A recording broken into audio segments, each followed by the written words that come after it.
just got in the gate in front of Alpine Stars here. Behind me over that way is the track. Whee! So we're here. This is exciting. It's my first time to MotoGP with my friend Robert. We're gonna just hang out all day, go to vendors. Today we're doing time trials. It's just Friday, and then Saturday and Sunday are actually more racing. There's gonna be the bagger races too, which is cool. It's very loud here. I've got my earplugs just in case. But we're just gonna walk around, check out some vendors. See you in a bit.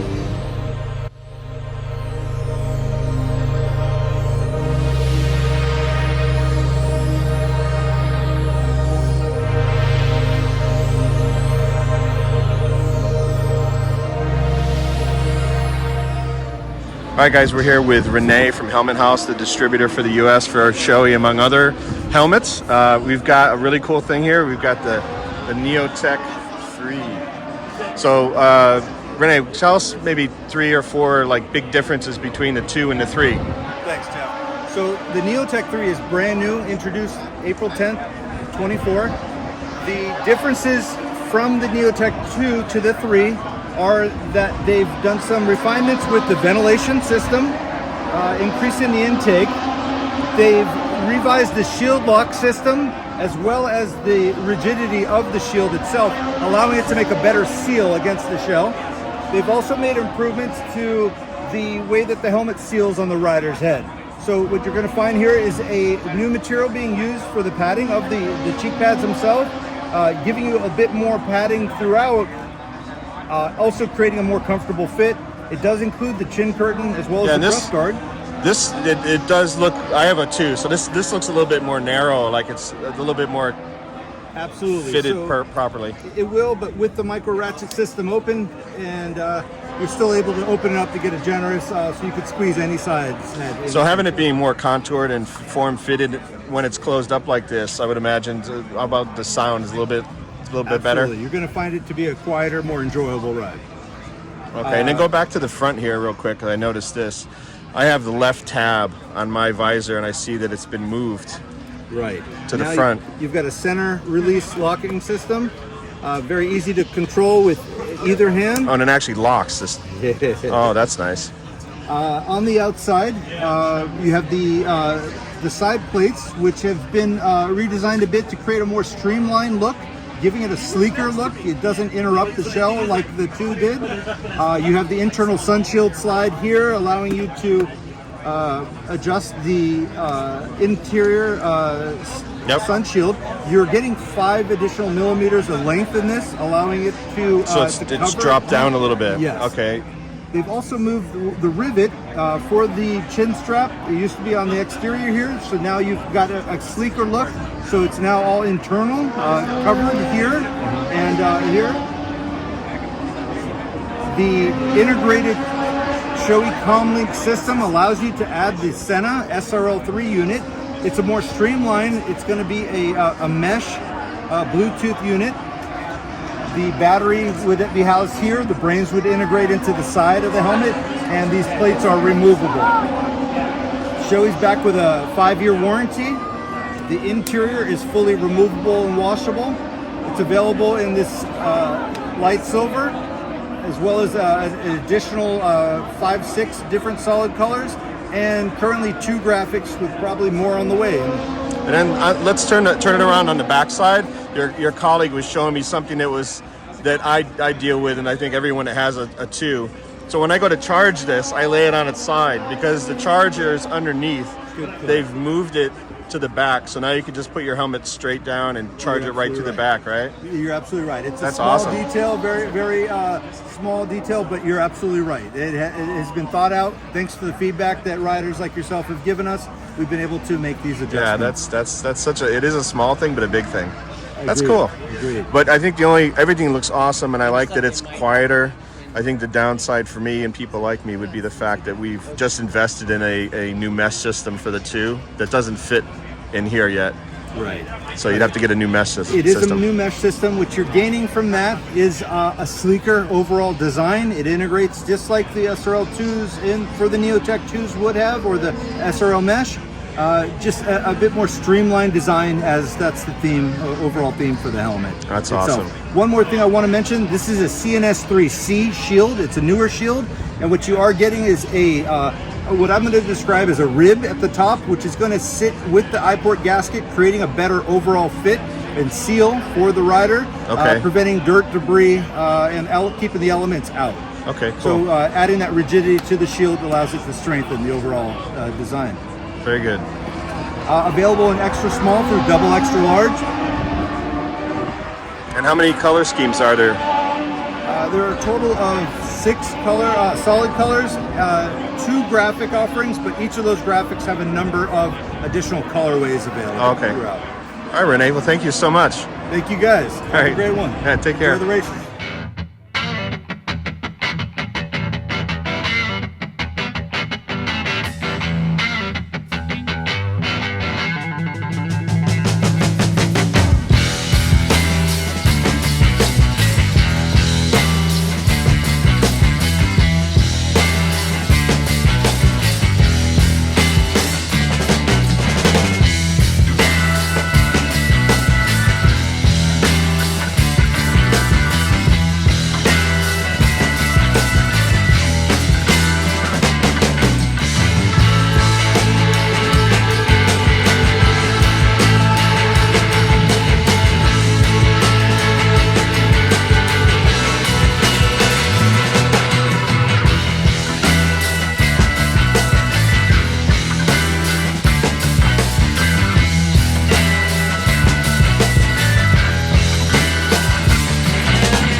All right, guys, we're here with Reed from CF Moto. How's it going, buddy? Awesome. Nice to meet you. Beautiful day. Lots of motorcycles. Oh, the Can't wet. beat it. Yeah, and then we've got the backdrop noise here. So, Yeah. we were just talking, and CF Moto is relatively new to me and not new to the market. But tell us a little bit about the models you have, and like maybe what are the best sellers, one or two best sellers you got? Yeah. So we've been selling. This is our 3rd year with bikes in the U.S. We've been selling off-road in the U.S. since 2002.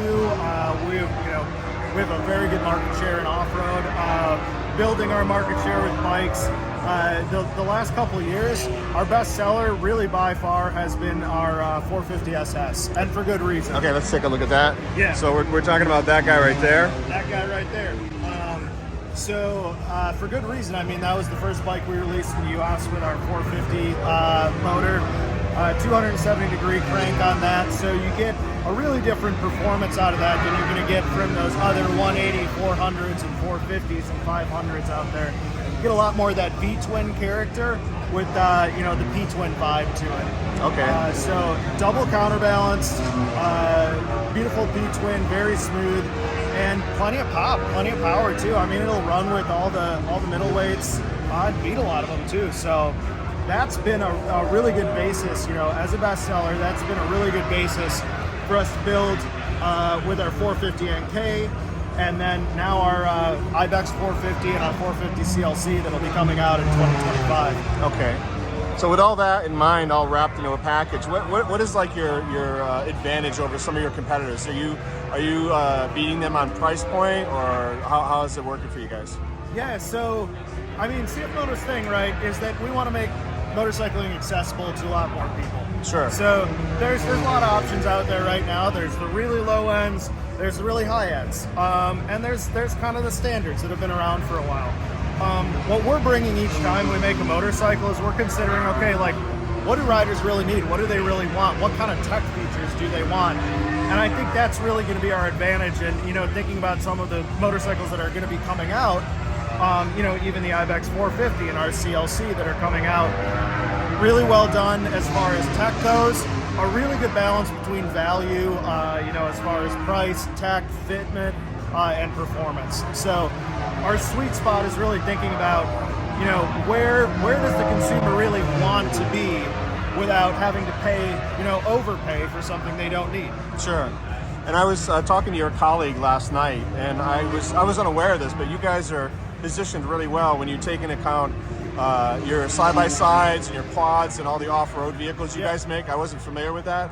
And package that together with all these bikes together. You guys are positioned number 4, is it? Yeah. That's I wasn't aware of that.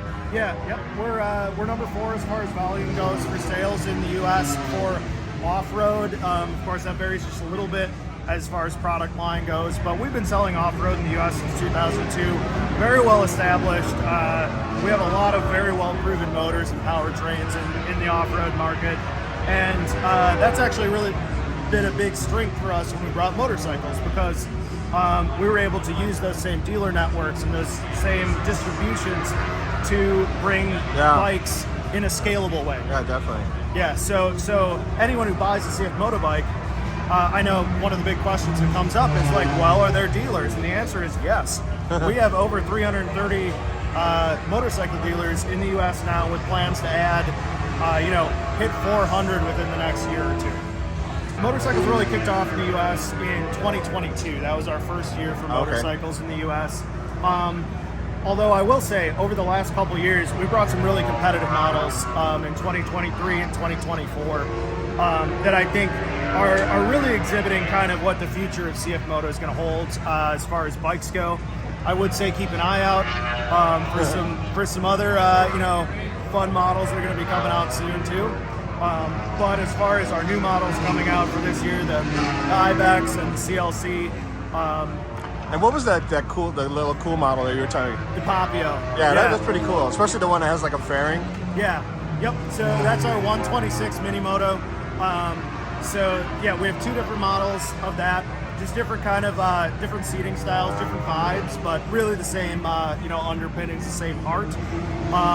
Those are really fun little bikes, and I think that's where our design team really crushed it for us too. Is when you look in design, I mean, one of the, you know, when you look at customer feedback and when you look at like our feedback, you know, some of our favorite things about our bikes is the styling. That's why people love our bikes. Is we're bringing something that, you know, there's great styling in all you know, manufacturers, but we're bringing kind of a new style to it as well. Take a look at our Papios. You really don't see any other mini motos that look like those. Yeah, they're very cool. Yeah. All right, Reed, thanks a lot, man. Absolutely. All right, man. Take care. Have a good show. Thanks.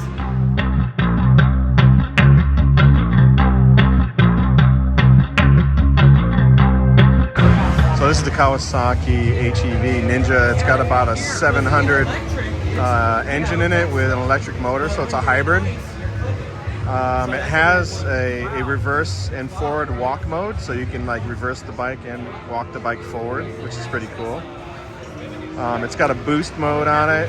The guy said that for the first like 15 seconds, the electric motor is working, which is the equivalent torque or power to about a liter bike or 1,000 cc's. And then after that 15 seconds, the combustion engine takes over. And right here is a little boost. Anytime you want, every 15 seconds, there's a little boost switch right here. You can hit that and get a surge of power. And it's got paddle shifters. Yeah. No clutch, so it's automatic. And no shifter. But it has this is the paddle shift right here, right? Yeah. Up and down, and there's nothing over here. And there's no gear shifter on the bottom there, so it's all right here. That's interesting. So let's see the price on this guy. Not bad. That's not bad. 6-speed automatic, chain driven. Oh, actually the engine is a 451cc parallel twin. So my mistake. I thought the guy said 700. That's interesting. And it's not a plug-in, so the motor is constantly charging the battery in the electric motor, so you don't need to plug it in. And then over there, those are the pure, these bikes down on the end here, these are all pure electric plug-ins.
Hey friends, so we're here, second day at MotoGP. Friend Robert's just testing his butt in the KTM over there. I don't know where to go. Oh, there he is. Gotta walk around some more, see some stuff that's so exciting. MotoGP. We're sitting out for the second.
here's my hamburger. This is a bacon cheeseburger and a lemonade. That was $28.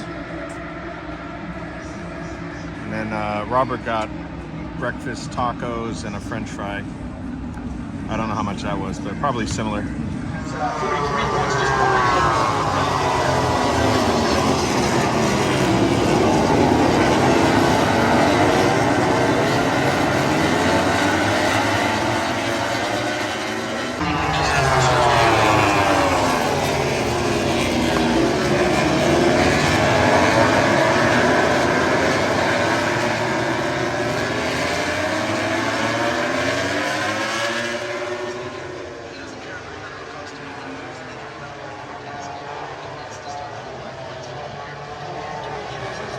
That's it, friends.